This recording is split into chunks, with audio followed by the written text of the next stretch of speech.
My name is Ja'afar Tukan and I am a projects director at Dewan Architects, Dubai. As a projects director, I am responsible for a department called Design Development Department, which is in brief DDD. And it is responsible for the technical development of every project that we have. It is the biggest design department in the company. It takes projects from their concept all the way to their tender, to the appointment of the contractor, to all the technical issues in the project that are solved during this stage. I have 5 teams that work with me in Dubai, and our office here is split into 5 distinctive studios who can handle 5 projects all at the time, maybe some more projects as well if the project sizes allow. So I studied in the University of Jordan, joined it in 1987 and graduated 1992. I graduated with honors from that university, and immediately after that I joined an office in Jordan called Ja'afar Tukan and Partners, stayed there for 3 years, then decided to go back to Palestine, where I come from, and worked in Palestine for a while, on and off, but stretching from 1993 to 2000. During that period I also won a scholarship to France, and I went to France with the purpose of studying and practicing architecture with an office in Paris. And the main objective of that study and practice was renovation.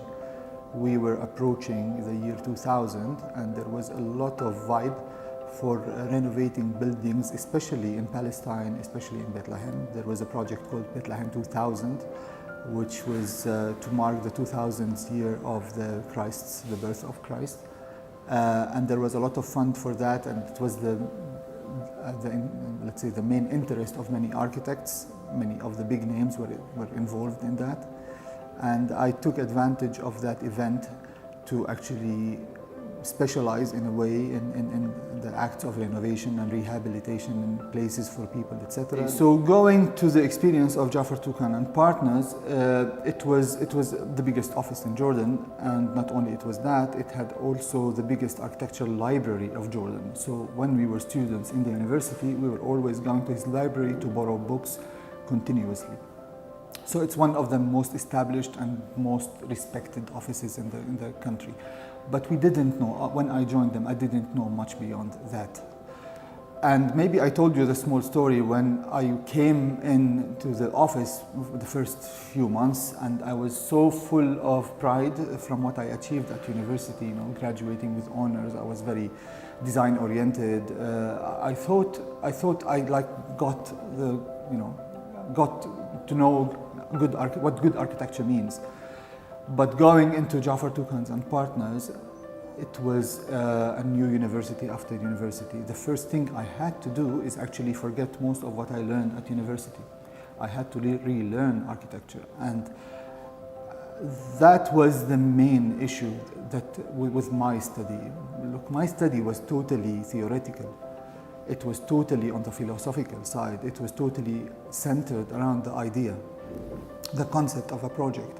Whereas practicing with Ja'afar Tukan and Partners, it was about excellence in executing it. It was about a strong system to execute it. It's about timeless architecture. It was not about the theoretical background of the idea. It's about how much detail and how much emphasis you put on how you execute it and what kind of a product you get at the end. If you look at the buildings of Ja'afar Tukan now that they are available on the website, and there are books about it, most of the buildings look from the outside only neat and simple. That's all you can get from it. But once you go into a building, I actually was at one part of my job here in the UAE going to one building that I worked on with him, which is ADNOC headquarters, the old one.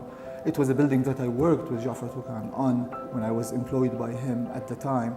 And now I got, after maybe 20 years, to go and have meetings in the same building. And the building is, after so many years, maybe 30 years of age, you'll still look at it and see how neat the architecture was detailed, how well the building still functions. It's an old building. Nobody looks at it as a landmark anymore in Abu Dhabi now that we have all these techniques, but the building itself, the spaces are extremely well connected.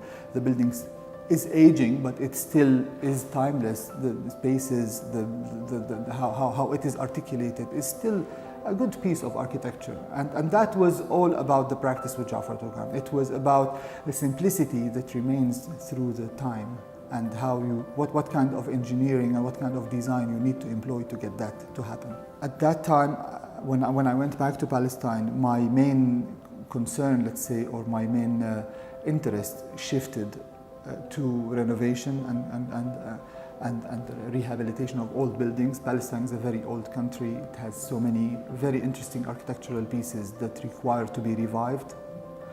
So I took this opportunity to work in France and get this experience, and actually studied in France as well, besides working together with Pierre Giudicelle.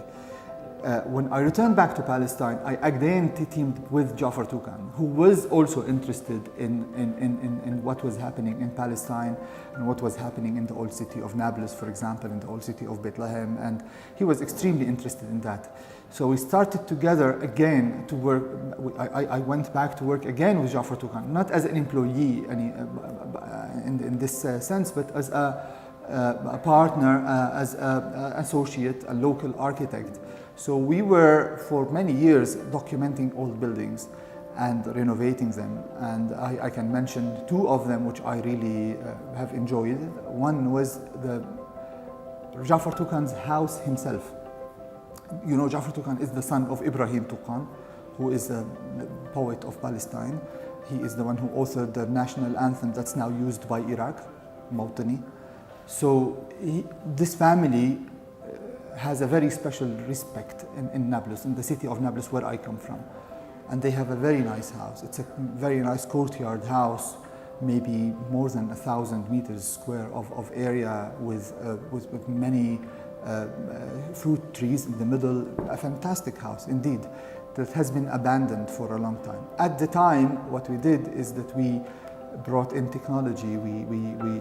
The technology of that time, of course, we documented that house, all its details, all its layouts, elevations, sections, etc. So we made a CAD file of it, together with all its surrounding, which is the family houses. In that area, I also was raised.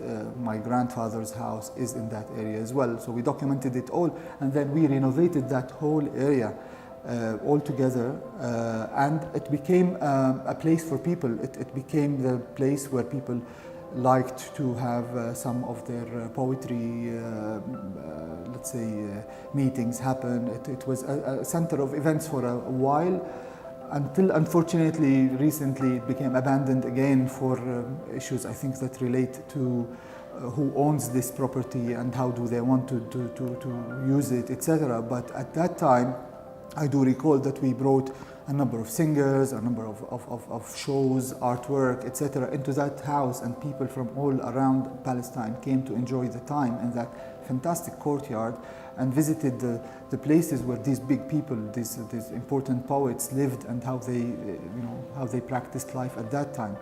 The second project that I did with him was a bigger project, a bigger scale. There is a small neighborhood which is just adjacent to the church of Bethlehem. It's called Al-Najajre neighborhood. And the main point was exactly the same. There was enough fund to prepare for 2000, for Bethlehem 2000, to actually renovate that area. But it was not only about renovation. It was not about buildings that got more beautiful or cleaner or a better sewage system or water connections, etc. It was more centered around what happens in between these buildings. So the work that we have done was not only about creating, again, the nice facades that these neighborhoods were having. It was, again, redefining spaces for people, spaces for children, spaces for youngsters, spaces for all ages to actually exist and to actually live in that neighborhood, which is a very nice neighborhood that is vernacularly built on top of each other, so different levels of different residences around courtyards that are of no geometric shape.